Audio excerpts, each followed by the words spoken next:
Welcome, everyone, to our next exciting installment of Yechezkel. This is going to be a particularly exciting one because this is, of course, a central prophecy of the whole book. As we now, it's not coming in isolation from what we've already read. In our last class, we looked a lot at kind of the sins of Israel that has caused the sins of it's the sins of, let's say, Judea, but from the point of view at this point of prophets, we're talking about the sins of Israel, right? That's what they're called at this point. So we're just going to, from this point on, kind of say, use that term. That's certainly the term that Yechezkel would use to describe everyone, both the exiles and those people who are still in Jerusalem. We talked about how the idea that their sins caused the destruction both explained the severity of the destruction, also explained how it's a part of recognizing the sins, and that this destruction came as punishment for their sins is part of recognizing God and God's power, and that this was God's decision. This was not a simple defeat at the hands of an enemy, which normally would say that there's something, maybe, could you say that they have beaten your God? No, God decided to do this to the people of Judea. Now, this next prophecy goes from Parak through Parak Yud, that's chapter 8 through chapter 10, and it's all of a piece. It's explaining where Yechezkel will once again, like in the beginning of his prophetic mission, he's going to be transported to Israel, to Jerusalem, in a vision, and he will see what's going on there. And here we need to recognize the context of what he's seeing and what he's going to see. It's in the context of, again, remember that he's with the exiles, but there are people in Jerusalem. There's an absolute stance that are on in both groups, where that think that everything's going to be okay. There isn't going to be an exile. The people in Judea are like, and in Jerusalem are like, hey, we're the ones who get to stay. You guys were exiled. That's not our problem. We are the ones who are going to stay here.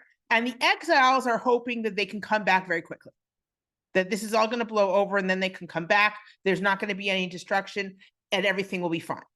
And Yechezkel's job here is to tell people, no, there is going to be a destruction and an exile because things have become so intolerable. And once again, there's going to be an expansion on the sins of idol worship, and also a mention and almost an assumption that people kind of know what he's talking about the violence and killing that's going on in Jerusalem, right? Which seems to be kind of part and parcel of some kind of corruption.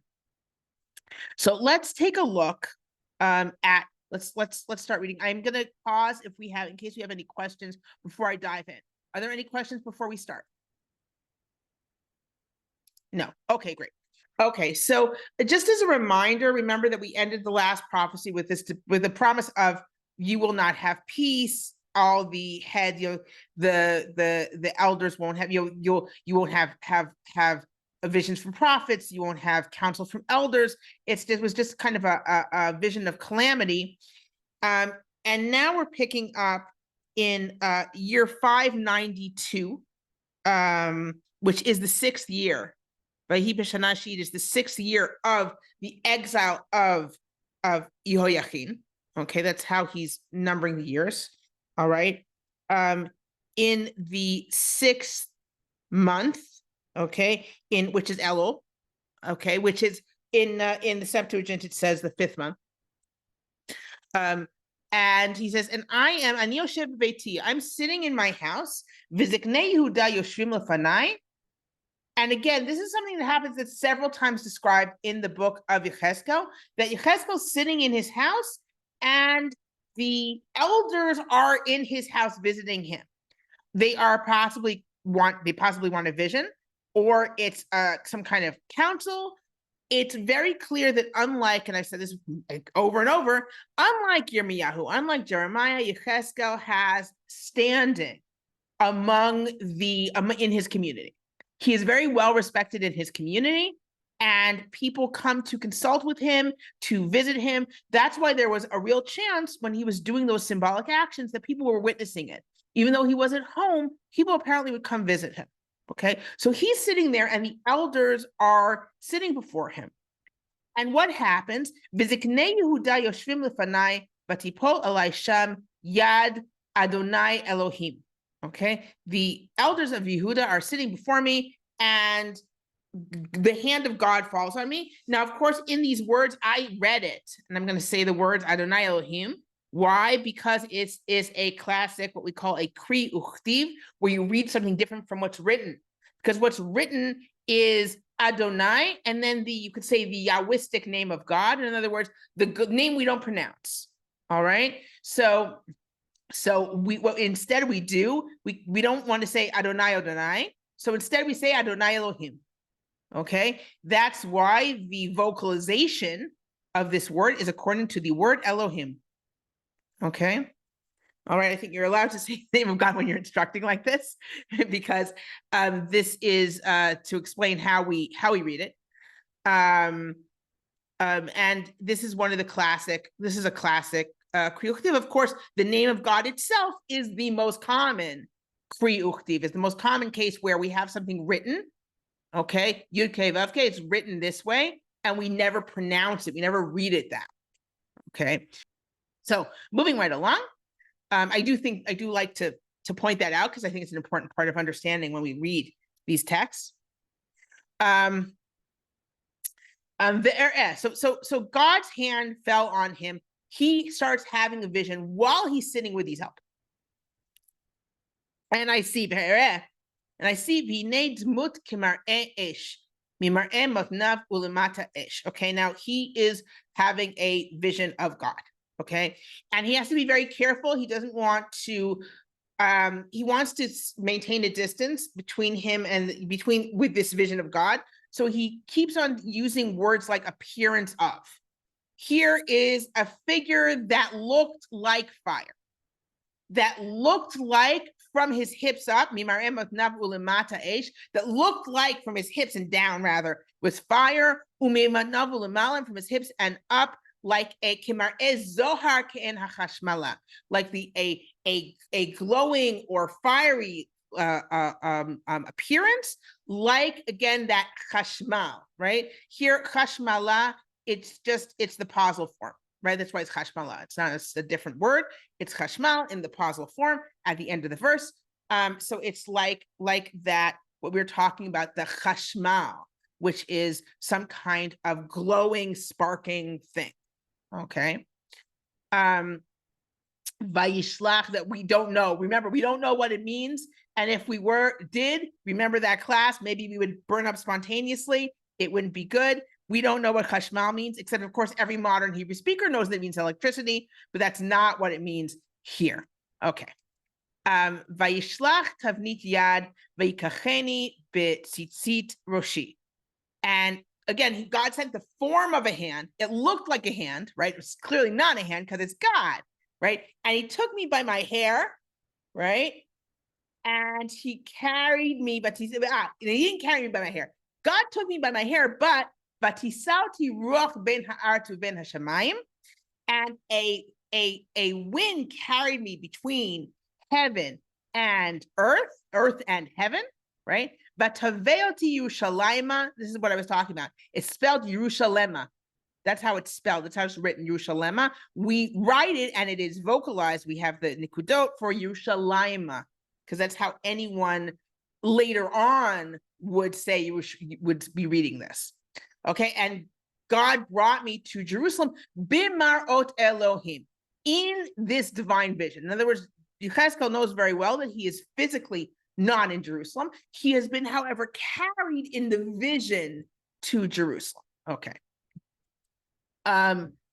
Interestingly enough, this is just kind of cute for those of you who did Daniel with me in, I believe it is in Bel and the Dragon, and this is thanks to Ramon Kasher points this out, that in Bel and the Dragon, Habakkuk is brought from Jerusalem to Babylonia by being pulled by his hair.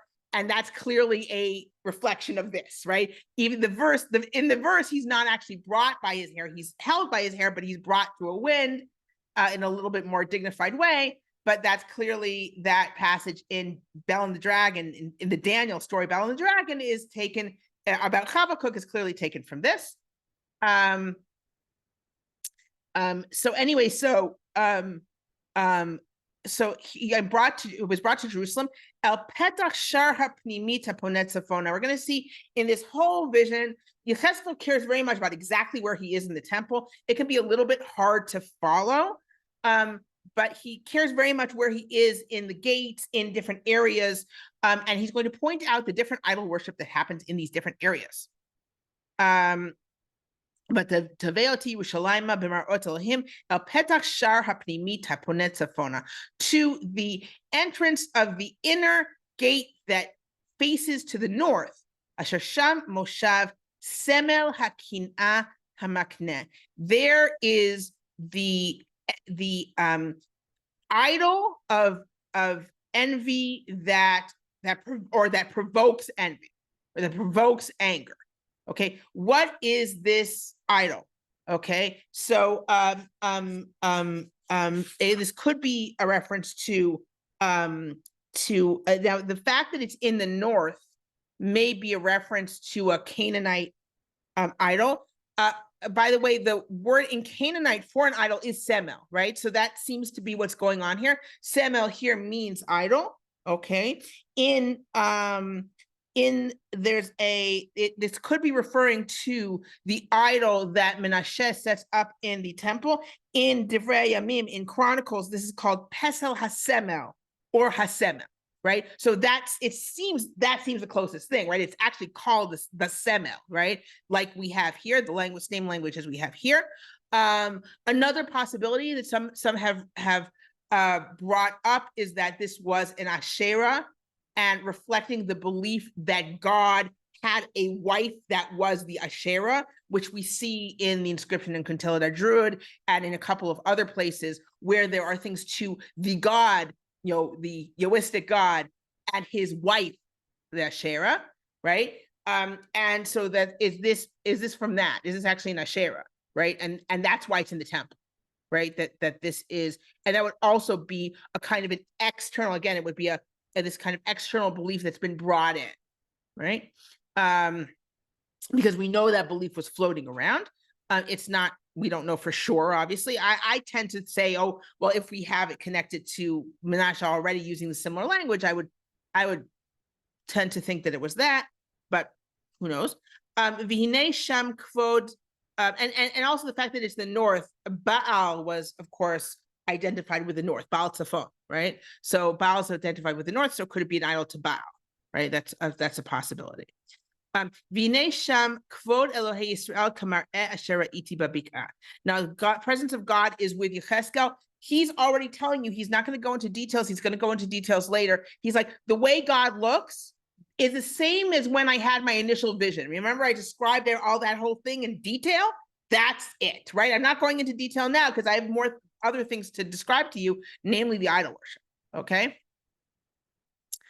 Vayomer Eli ben Adam, sa na inecha derech tzafona, ve'esa einai derech tzafona, v'hinei mitzafon l'shar mizbech, semel hakinah hazeh b'biyah. So God says, okay, look north. He looks north, and he sees from the north the north of the gate to the altar. Remember, this is the altar of the temple, right? He sees this this idol at the entrance.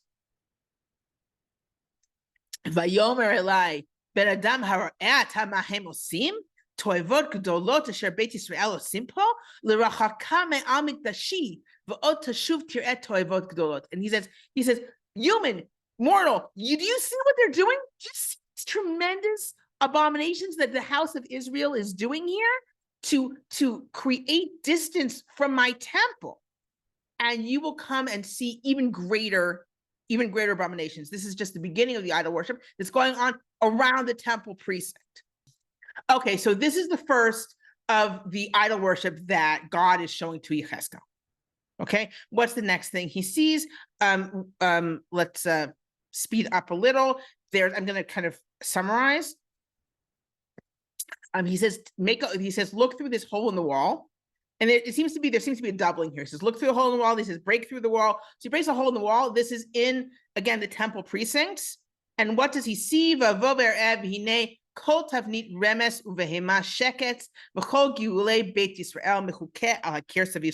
He sees all sorts of animals carved into the wall around. This could be this was a Mesopotamian practice. It was more of an Egyptian practice. So it could be this is specifically an Egyptian practice.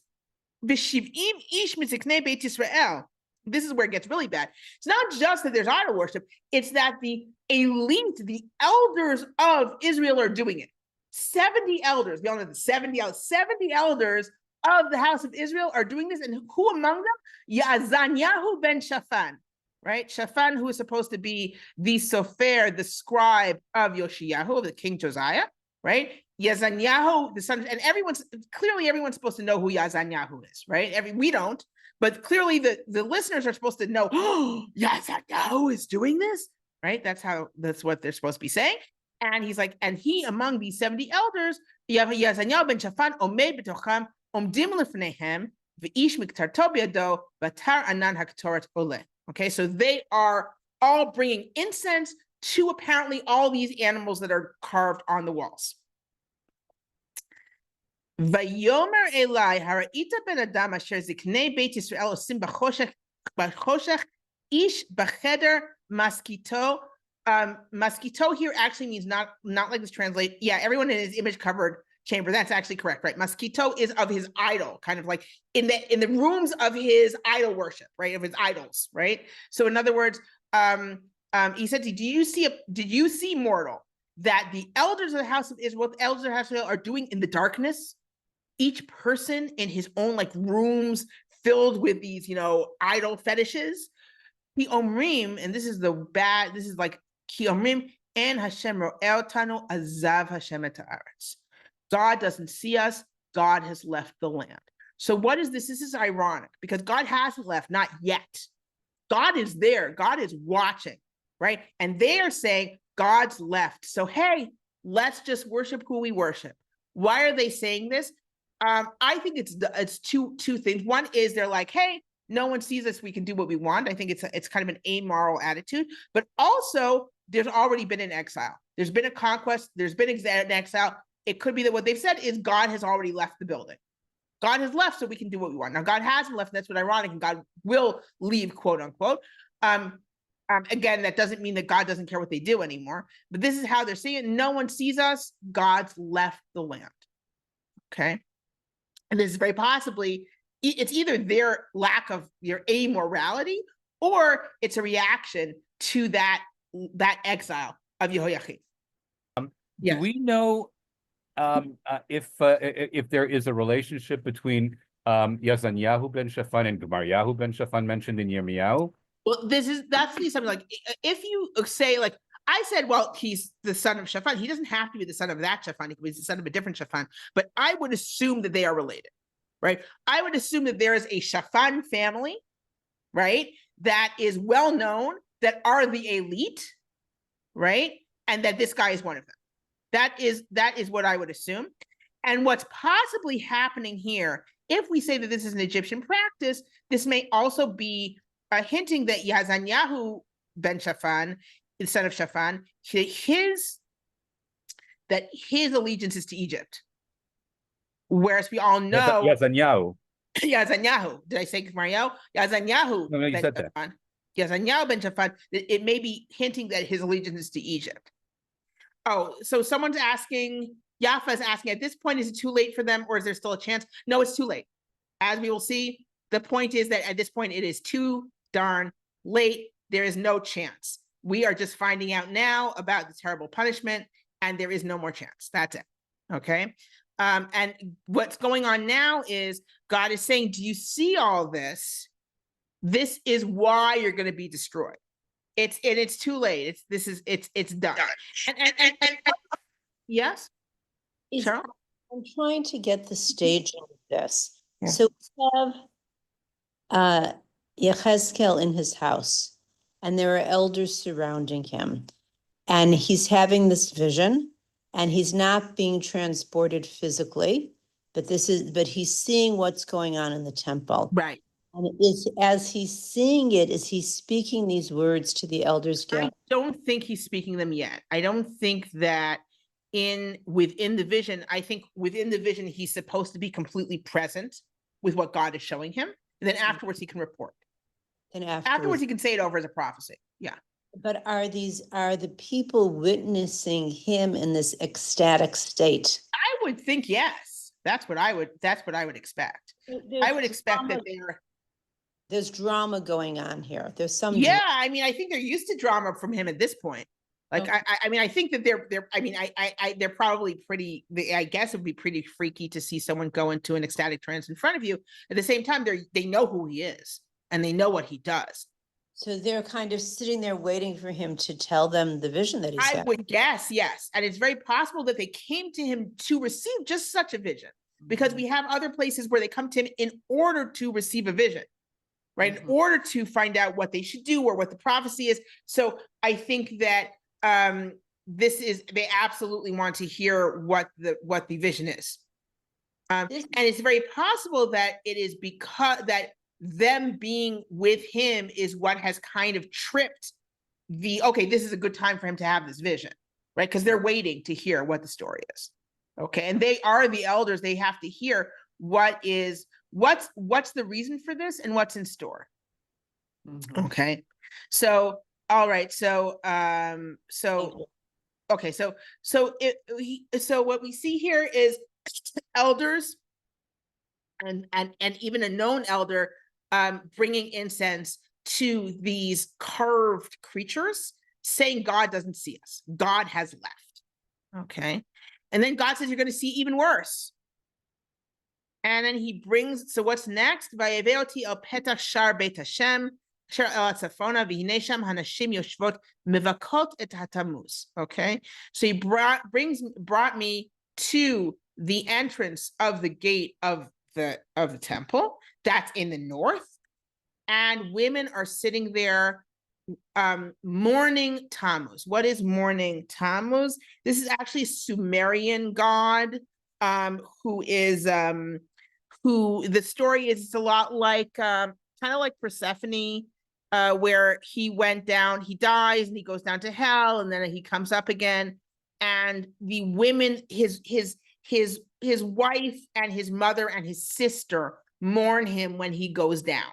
Right. So it was a women's practice to mourn Tammuz. Strangely enough, in the 3rd millennium BCE, apparently they would mourn in the 6th month or in the 12th month. But in Babylon, they named the 4th month after Tammuz, which is our Tammuz, right? Our month Tammuz is the 4th month, but actually the practice of mourning the Tammuz would generally happen in the 6th month, which would be Elul, or in the 12th month. Apparently in the 3rd millennium, like it changed, I think, between the 3rd millennium BCE and the 2nd millennium BCE. I mean, that's a lot of time. So, and he said, look at this. The women are, and so God's pointing that out as well. This was a popular religious practice. It was less of an elite thing, and again, specifically for women. And so here you see this idea that the women of Israel have simply taken on this foreign practice of a foreign god that has absolutely, like, why are they doing this? And I wonder, because this is supposed to be going from bad to worse, right? So we saw this idol at the entrance, and now we see that the elders are doing these things in secret, saying God can't see us, right? In their rooms, saying God can't see us, which seems even worse. And what's even worse than that are the women mourning Tammuz. And I think that, and by the way, the Shumeri god's name is Dumuzi, and that comes Tammuz. So it's interesting to me that this is considered even worse. I think the idea is that this has become so widespread. This isn't even an elite thing. This is a popular thing that's even reached women who are doing this. And now the next thing seems to be bad because of where it happened. So God says, oh, you're going to even see something even worse. ויבאותי אל חצר בית אדוני הפנימית, והנה פתח היכל אדוני בין העולם ובין המזבח, כ25 איש אחריהם אל היכל אדוני ופניהם קדמה, והם משתחוויתם קדמה לשמש. God brings him to the inner court of the temple.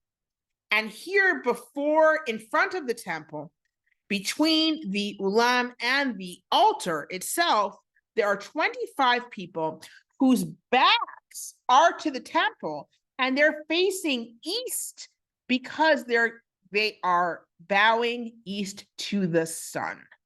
Now, when we have Yoshia's reforms, Josiah's reforms describe one of the things that he cuts down on the people who are worshiping the sun and the moon and the stars. So here we see a worship of the sun. And what is so offensive is they're doing it in the temple with really in the temple and with their backs to the temple. In other words, who do they worship? Not God, but the sun. Their back is to the temple because the worship in the temple faces west as opposed to facing east. They are facing east to the sun. So this is the height of effrontery and brazenness in idol worship. And God says, Vayomer Eli, Haraita ben Adam hanakel levet Yehuda me'asot et to'evot asher asufo. He says, you see, mortal, is it too little for the house of Judah to do these horrible abominations? Kimalu, and further beyond this idol worship, what's even worse? Kimalu et haaretz Hamas vayashuvu lachiseni. They have filled the country with the land with violence, and they have returned to make me angry. Vihinam shochim et hazmara el apam. They are making me even further angry. Here, this is thrusting like perhaps a burning branch into my nostrils, or this is another reference to the violence. Not only are they doing this idol worship, but they also are doing moral evil within Judea and Jerusalem. So even beyond this, they're doing moral lawlessness. V'gam ani eseh b'chema. So I will also act with anger. Lo tachos eini v'lo echmo. I will not pity or have compassion on them. The karu b'oznai kol gadol v'lo eshmatam. And they're going to call out. They're going to call out for mercy, and I will not listen to them. And that absolutely is a reference. Yafa, you asked before, is there anything they can do now? No, there isn't. That's the whole point. They can call out now. It's too late. It's too late. I will have no mercy. I'm going to pause a little and check the questions and comments. So Moshe asks, is this meant to imply that God doesn't see us as God's left the land? Is this meant to imply that the Avodah Zarah in the temple began only in the wake of the exile, but not earlier? So it really depends on what they mean when they say that. So if it's simply that, if this saying is simply they are just being amoral and they're being disbelievers, I shouldn't say amoral, they said they're not believing in God, then it could be that it's longstanding.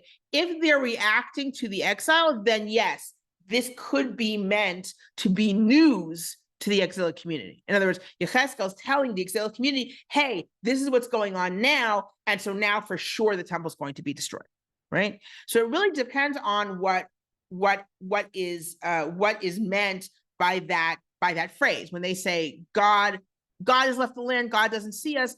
The God has left the land part really does sound like it's a reaction to the exile, the initial exile. That it's how could God still be here if people are just being exiled like that? However, we have other prophets talking about this kind of attitude of essentially not believing in God, right? Which it could, so it's either that this is news to the exilic community, this is something that's just started happening now, at least among the elites, which actually would make a certain amount of sense, right? Or it's that they have lacked a belief in God for a long time. Okay, so God says, okay, this idol worship is why And the violence is why I'm going to show no pity or compassion to them. Their fate is sealed. Okay. And now the vision itself will include the destruction of Jerusalem. Okay. God is calling to essentially the angels. They're in charge of the city. Come close, those who are in charge of the divisions for the city. And each person comes with his weapon in his hand, right? So, and then he's going to describe all these essentially angels are coming, right? And they are ready to destroy Jerusalem. Now, again, what's the point here? The point here is the destruction of Jerusalem and the temple is coming from God directly. It's like his angels are doing it. Yeah, you're seeing an army do it, but really, this is from on high. Okay. Not only that, but it's all done with an accounting, right? Because one of them, one of them is written, is clothed in linen garments. He has a writing kit, right? He is a sofer. He is a writer that is a clerk, right? They go and they stand next to the bronze altar, the big one, the one for the meat. Uchvod Elohei Yisrael na'ala me'al hakruv asher haya alav el miftan habayit ve'yikra el ha'ish halevush badim asher ketzat zerubanav. So God himself, who calls to this scribe, and now he gives him a clerkly job. Okay, he says, go through the city. V'hitvita tav al mitzvot hanashim hanenachim v'hanenakim al kol hatoivot hanasot b'tochav. You are going to put a mark on the foreheads of the people who are groaning about all the abominations that are committed in Jerusalem. What's going to happen to these people, right? These people are marked. Note, they're not going to save the city. Remember when Avram talks to God and he says, oh, aren't you going to save Sodom if there are 10 righteous people, right?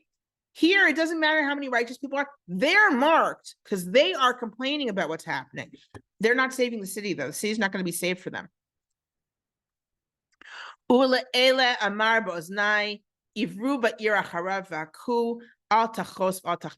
the others, and to everyone else, the non-scribes, he says, go through the city and just smite them. Don't have any pity. Okay. Zaken, Bachor, Betula, Betaf, Nashim, Targul, Mashkit. This is horrible. You kill old and young. Kill old and young and a maiden and children and women. Just kill them, right? But anyone who's marked, don't strike them. Don't hurt them. Start here from the temple. Start with the elders who are before the house. In other words, the elders are the worst sinners. Start from the temple. Start from these elders who are sinning. Kill them first, right? The only ones who are saved are the righteous, and they're saving no one else. Only the righteous are saved. Remember, this is, and I've said this before, this is unique. This is new. The idea of collective punishment is a very kind of based one in biblical thought, in earlier biblical thought. It continues to be based in biblical thought, the idea that everyone suffers the same fate. If the city falls, everyone falls. If the righteous can save the city, they save the city. Yechezkel's attitude is going to be throughout, and we're going to see an explanation of it later, but here we see it in its first clear form. The righteous people save only themselves. Okay, they may be saved. Now remember that with other prophets, with Yeshayahu, with Isaiah, there's a remnant, but just because you're righteous doesn't mean you're going to be saved. It doesn't mean you're going to be in the remnant, right? The remnant is lucky, right? But just because you're righteous doesn't mean you're going to be saved. Once destruction comes to everyone. Now, again, this is understandable when everyone's living together, everyone's sharing the same fate, and everyone knows that when the conquering army comes, it doesn't matter how good you were yesterday, right? But as soon as you have an exilic community that has a different fate than the community in Israel, it opens up the path of thought that, wait a second, we don't all have to have the same faith. Some people will not be destroyed. And here's this idea that not only will some people not be destroyed, the righteous won't be hurt, but the flip side is no one's saved because of the righteous, because you don't share the same fate. Okay. I know we're coming to the end of our time, so I'm just going to let's move quickly through through the killing. Okay, and God says God's not stopping at killing, right? God says, "Vayomar lehem tam'u et habayit umal'u et hachaserot chalalim tseu v'yatzu v'yiku ba'ir tseu v'yatzu v'yiku ba'ir." It's really horrible. He says, "Defile the house meaning defile the temple, and fill its courtyards with the dead. Go forth." And they go out and they smote the city. And now Yechezkel cries out. Yechezkel's been quiet this whole time, but now he says, "Vayihi ba'chotam v'nish'ar ani," and he was when they smote them, and I was left. I remained.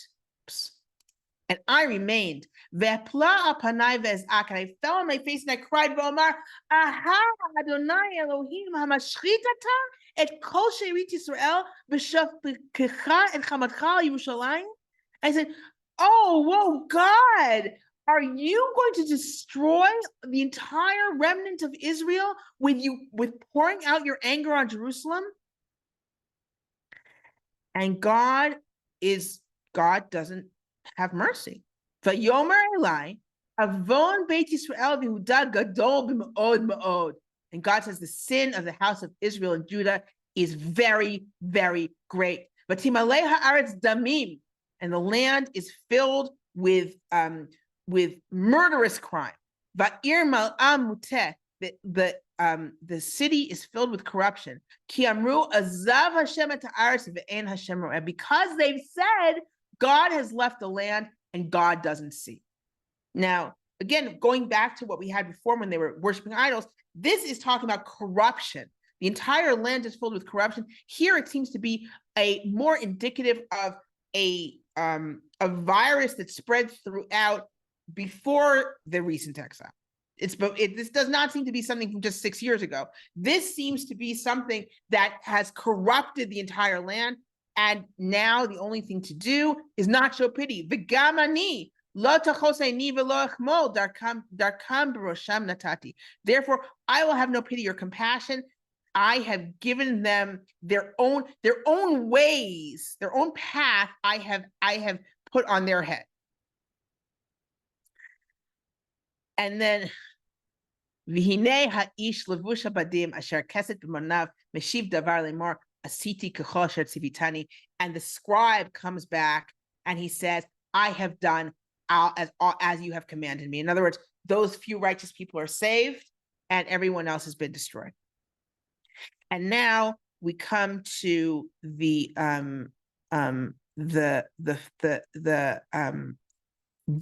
height, and we're going to do this quickly because we're going to come back. We're going to come back to it next class. I'm just going to go quickly so we have this final ending. So the people have been killed, the temple is defiled, and now we're going to have a repeat of the vision. Remember that we had that vision that began Yechezkel's prophecy that was so concrete that you could have drawn it.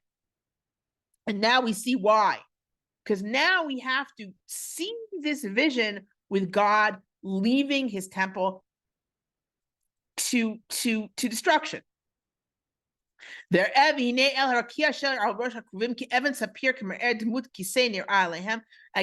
we have that thing that looks like lapis lazuli or some sparkling stone that looks like a chair. And there are differences between this vision and his initial vision. We'll talk about this in our next class. So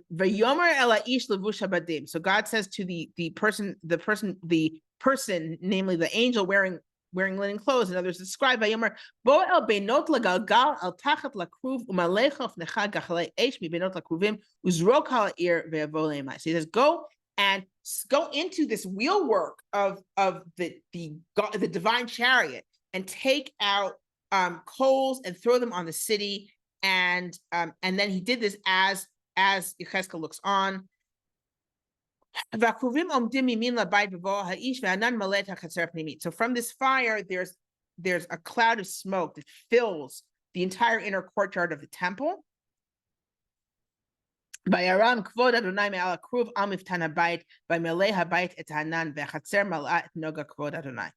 the whole house, the whole temple fills with smoke, and then the whole courtyard fills with the glow of the glory of God.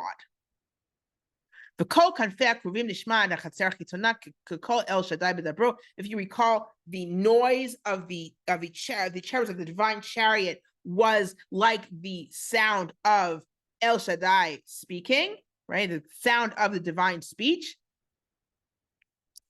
And then once again, he says, take fire from among the wheels, and he takes and he goes out, and then he describes, once again, he describes the chariot.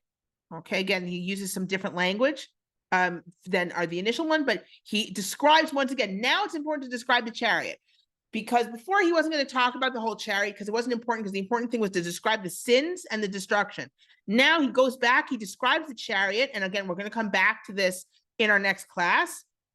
And then Vayetze kvod Adonai me'al miftan habayit vayomar akravim, and God left, okay, the leaves the platform of the house, and he stands over, and he kind of stays over the cherubs, meaning God's going on his chariot and he's going to go. So what we see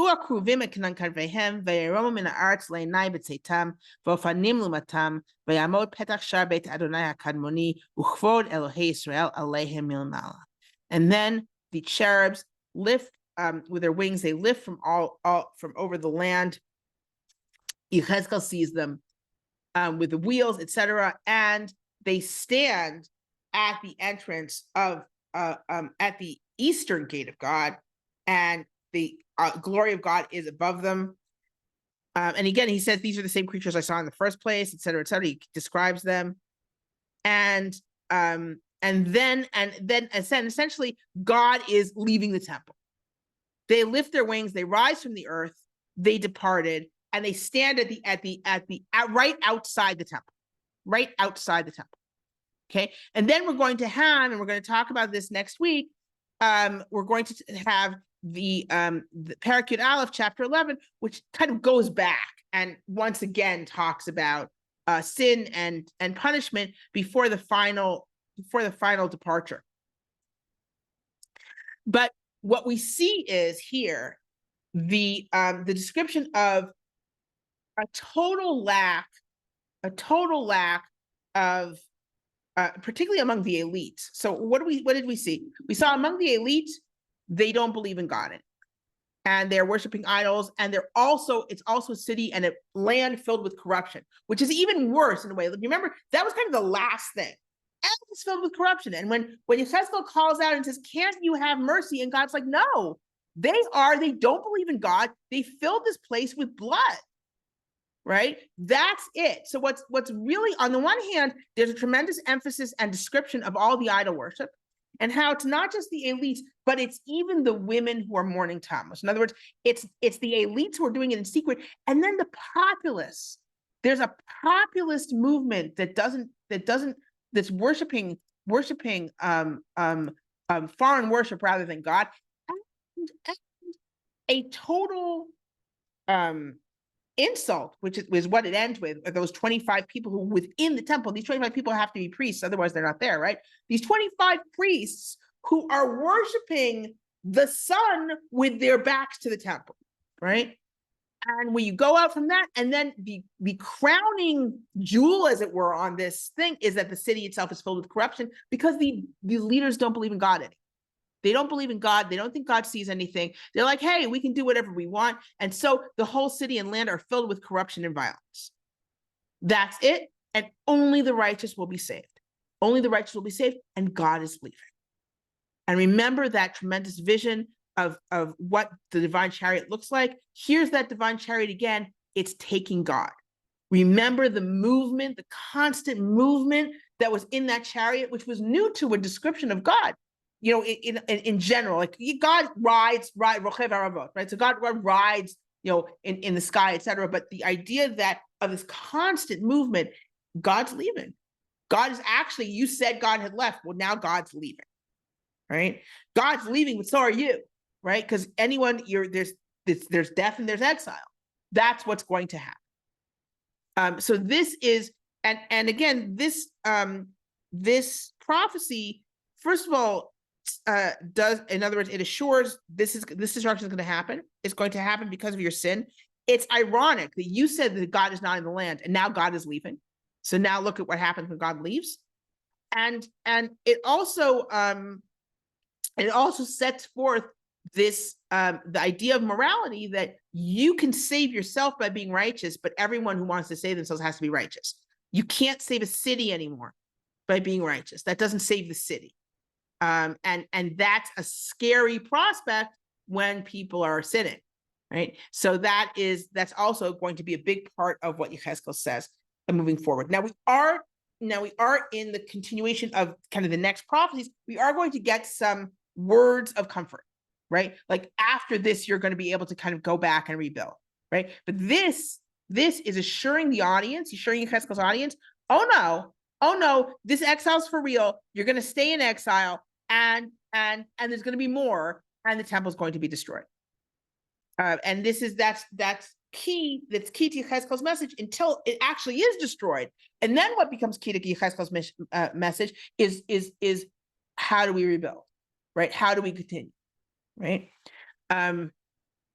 So and again, and Yechezkel's sitting with the elders. They're waiting to hear what he has to say, and this is going to be the message that they get. Any questions? Miriam?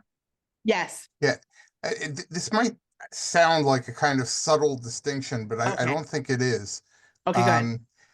From the words that are ascribed to them, it doesn't sound to me like the sin of the people is that they don't believe in God. Oh no, just the sin of the elite. What's that? The sin of the elite is connected to the fact that they don't believe. But what I'm saying is, it doesn't sound to me like that. It's that they've betrayed God and are worshiping other gods. It's not. It's a more pagan kind of thing. In other words, it's not like we converted to Christianity or something. It's not that.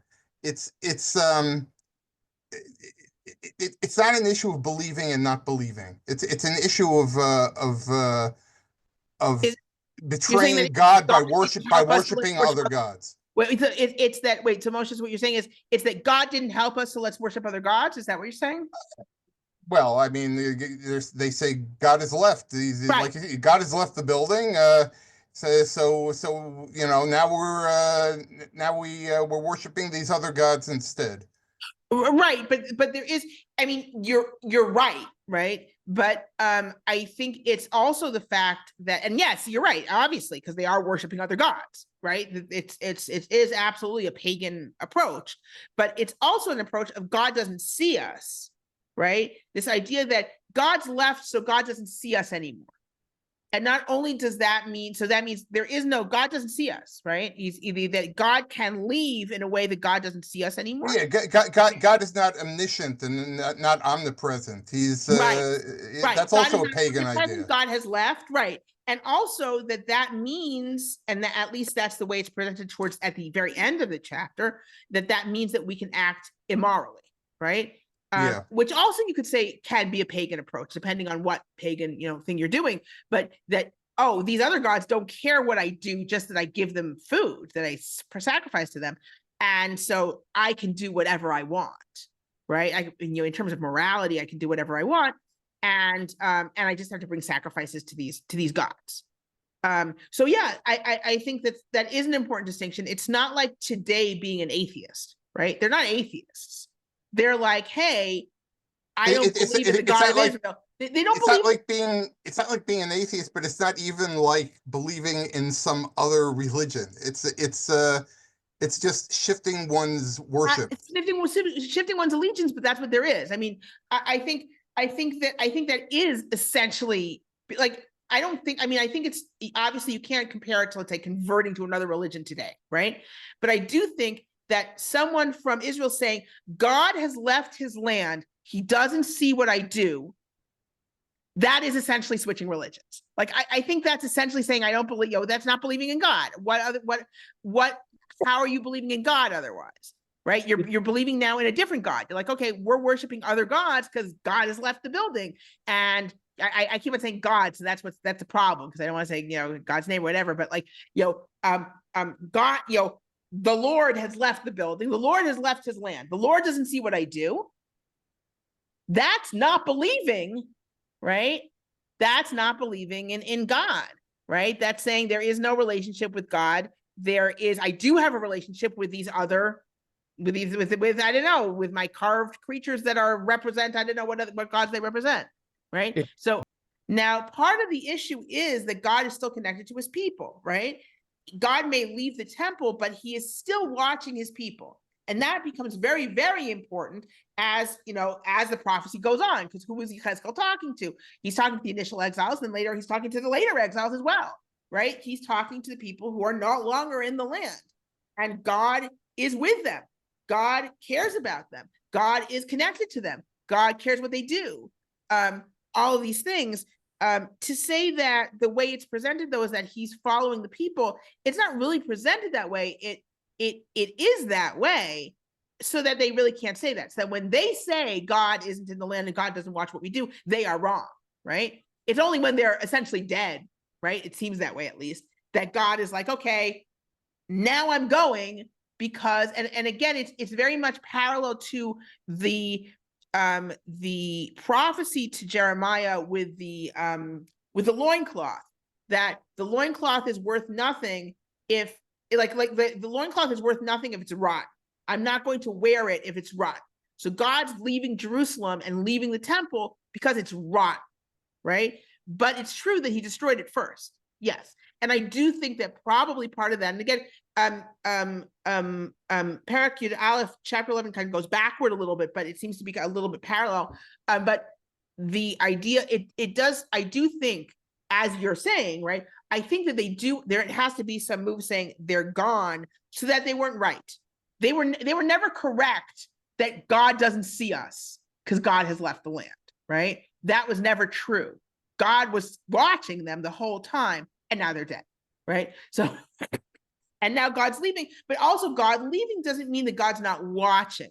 It just means that God's not going to be in the temple anymore. It's defiled and it's not worth anything. And the people in Jerusalem are also not worthy of God being among them, right? So thank you, everyone.